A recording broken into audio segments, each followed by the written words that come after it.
అల్లం చట్నీ తయారు చేసుకోవడానికి ఫస్ట్ పావు కేజీ అల్లాన్ని తీసుకొని శుభ్రంగా కడుక్కొని చిన్న ముక్కలుగా కట్ చేసుకోవాలి.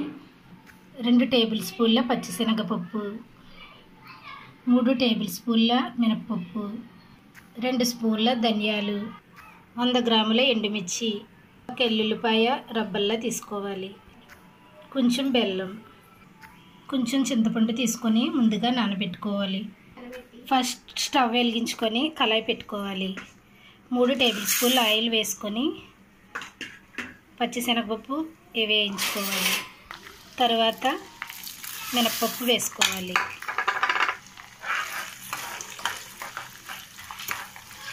మీడియం ఫ్లేమ్లో ఉంచుకొని వేయించుకోవాలి. ఇలా సగం ఫ్రై అయిన తర్వాత ఎండుమిర్చి వేసుకొని కలుపుకోవాలి. ఇప్పుడు ధనియాలు వేసుకొని వేయించుకుందాం. ఇవి మొత్తం మీడియం ఫ్లేమ్లోనే వేయించుకోవాలి. ఇప్పుడు అల్లం ముక్కలను వేసుకోవాలి. వెల్లుల్లి వేసుకొని వేయించుకుందాం.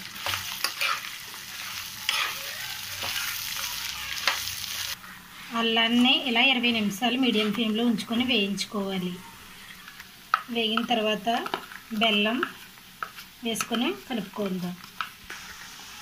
తర్వాత ముందుగా నానబెట్టిన చింతపండుని కూడా వేసుకొని కలపాలి.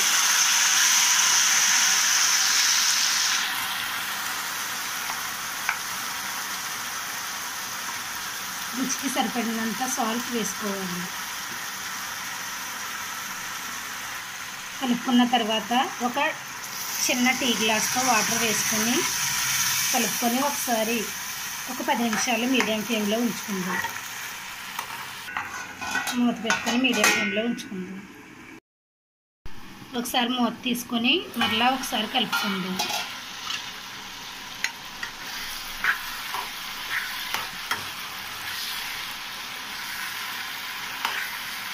ఇప్పుడు ఒకసారి హైలో పెట్టుకొని ఒక 2 నిమిషాలు వేయించుకొని వాటర్ మొత్తం ఇంకిపోయిన తర్వాత స్టవ్ కట్టేసుకొని చల్లారబెట్టుకుందాం. ఇప్పుడు స్టవ్ కట్టేసుకొని చల్లార్చుకుందాం.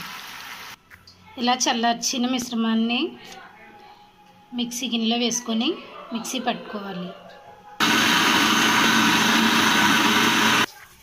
మిక్సీ పట్టిన తర్వాత మళ్ళీ స్టవ్ వెలిగించుకొని కళాయి వేసుకొని 1 స్పూన్ ఆయిల్ పోసుకొని 2 రబ్బల కరివేపాకు, 1 స్పూన్ ఆవాలు వేసుకొని వేయించుకుందాం. ఆయిల్ ఇటెక్కిన తర్వాత కరివేపాకు, ఆవాలు వేసుకొని వేయించుకుందాం. ఇప్పుడు మిక్సీ పట్టిన పచ్చడిని వేసుకొని కలుపుకుందాం.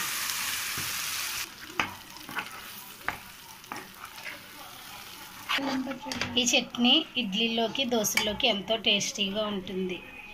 నచ్చితే మీరు కూడా ఒకసారి ట్రై చేయండి.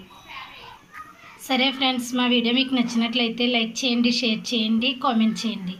కొత్తగా మా వీడియోస్ ఎవరైనా చూస్తున్నట్లయితే సబ్స్క్రైబ్ చేసుకోండి. నెక్స్ట్ వీడియోతో మీ ముందుంటా. Bye friends.